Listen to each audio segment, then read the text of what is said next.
Pendant 8 ans, DJI n'a eu aucune véritable concurrence sur le marché des caméras de poche avec stabilisateur.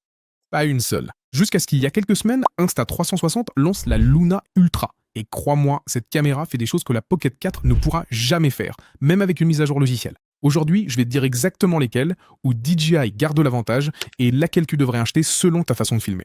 Depuis 2018, quand DJI a lancé la première Osmo Pocket, cette catégorie n'a eu qu'un seul maître. Une petite caméra avec stabilisateur mécanique 3 axes qui tenait dans n'importe quelle poche et que personne n'a vraiment osé défier pendant 8 ans.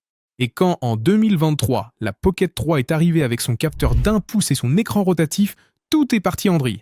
C'est tellement vendu qu'il y a eu des périodes où il était presque impossible de s'en procurer une, et son prix a grimpé jusqu'à 800 $ en pleine pénurie.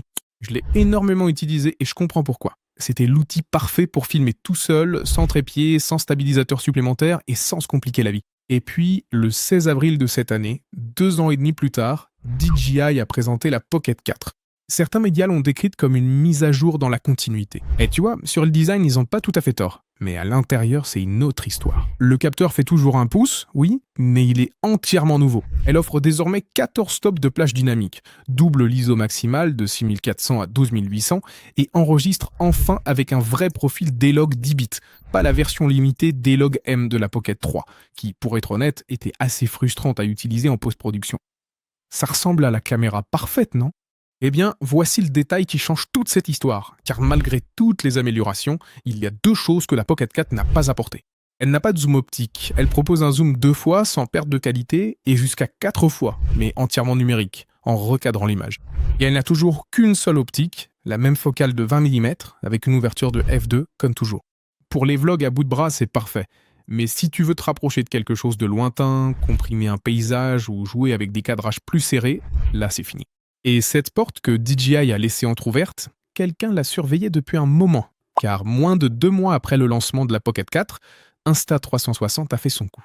Et ce n'était pas une tentative timide pour tâter le terrain, c'était un coup direct avec 2 objectifs signés Leica et exactement les fonctions qui manquaient à DJI. La Luna Ultra n'a pas été présentée n'importe où, Insta360 l'a dévoilée au siège de Leica à Wetzlar, en Allemagne, fruit d'une alliance qui dure déjà depuis 6 ans et qui a donné naissance à 5 produits développés ensemble. C'est la première caméra avec stabilisateur, gimbal de l'histoire de la société, et malgré cela, elle est arrivée à rivaliser d'égal à égal. Elle pèse un peu plus de 200 grammes, et extérieurement, elle ressemble beaucoup à une Pocket, jusqu'à ce qu'on la regarde de face, car c'est là qu'apparaît la première chose que la Pocket 4 ne peut pas faire, un vrai zoom.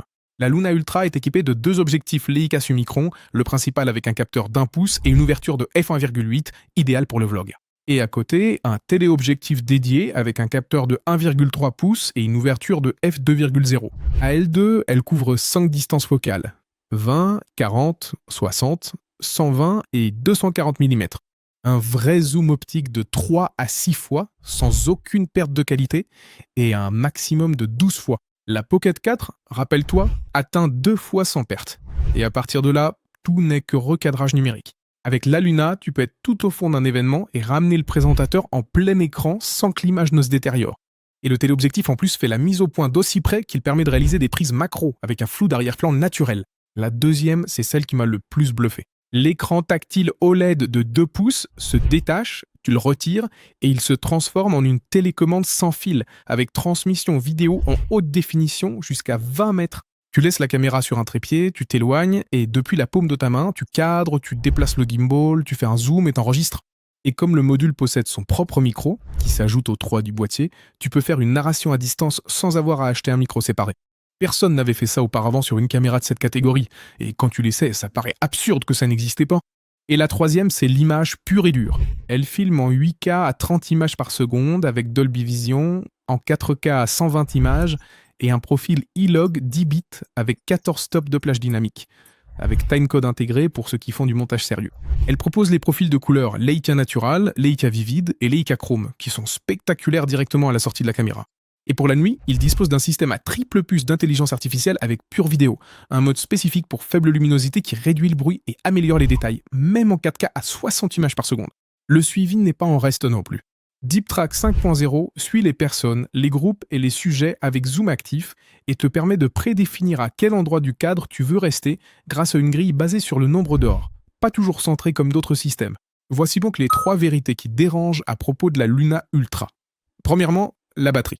Insta360 promet jusqu'à 4 heures, mais lors de tests indépendants, en la poussant en 8K, le chiffre réel tourne autour de 2 heures. La Pocket 4 annonce 240 minutes, mais ce chiffre correspond à un enregistrement en 1080p. En 4K exigeant, les tests parlent d'environ 2 heures et quart.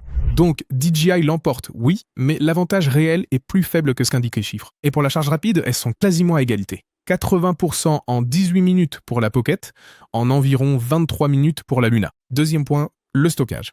107 Go interne contre 47. Les deux acceptent des micro SD jusqu'à 1 Teraoctet, mais avec le prix des cartes mémoire qui s'envolent, cette différence se ressent vraiment au niveau du portefeuille.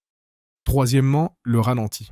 La Pocket 4 filme en 4K à 240 images par seconde. La Luna se limite à du 4K à 120 images par seconde. Si ton contenu repose sur des prises de vue d'action au ralenti, ce point-là compte, et il compte beaucoup. Ajoute à cela la différence de prix, 500 contre 770$. Ce sont 270$ que la Luna te rend en matériel. Deuxième objectif, zoom optique, écran détachable, 8K. Et seulement si tu comptes vraiment utiliser tout ça, et pas juste le laisser en décoration sur la fiche technique. Quand j'ai commencé à préparer cette vidéo, l'Osmo Pocket 4P était à peine en prévente en Chine. Eh bien ce n'est plus le cas. DJI l'a lancé à l'international fin juin. Et sur le papier, ça fait peur. Double caméra avec téléobjectif de 60 mm, capteur principal avec 17 stops de plage dynamique et profil D-Log 2, 4K à 240 images par seconde, 103 Go de stockage interne et ActiveTrack 8.0. En Europe, elle coûte entre 750 et 800€. Attention aux petites lignes. Aux États-Unis, elle ne peut pas être vendue car DJI figure sur une liste restreinte du gouvernement américain depuis décembre et les analystes appellent au calme concernant les 17 stops. La différence par rapport aux 14 de la Luna ne se remarque que dans des conditions de lumière vraiment extrêmes. Ah, et pour couronner le tout, DJI et Insta360 se poursuivent mutuellement pour des questions de brevet. Alors, verdict? La Luna Ultra est-elle meilleure que la Pocket 4, comme l'indique le titre? Oui, elle l'est. Plus d'objectifs, plus de zoom, plus de résolution et une télécommande qui change complètement ta façon de filmer quand t'es seul. Si tu monétises ton contenu, filmes des événements ou as besoin de te rapprocher sans perdre en qualité, achète-la sans hésiter. En plus, aux États-Unis, c'est aujourd'hui la seule à double objectif que tu peux acheter officiellement. Si tu débutes, que tu filmes des vlogs à bout de bras et que tu privilégies l'autonomie, la simplicité et un bon prix, la Pocket 4 t'offre 90% de l'expérience pour beaucoup moins cher et c'est un excellent achat. Si tu crées du contenu sérieusement et que le zoom optique, la 8K ou l'écran détachable vont vraiment changer ta façon de filmer, la Luna Ultra est le bon choix. Aujourd'hui, c'est une meilleure caméra que la Pocket 4. Mais si tu débutes ou que ta priorité c'est l'autonomie, le slow motion et dépenser moins, la Pocket 4 t'offre 90% de l'expérience pour 270$ de moins. N'oublie pas que dans la description de la vidéo, je te laisse les meilleures promos pour que tu puisses choisir celle qui te convient le mieux. Et c'est tout.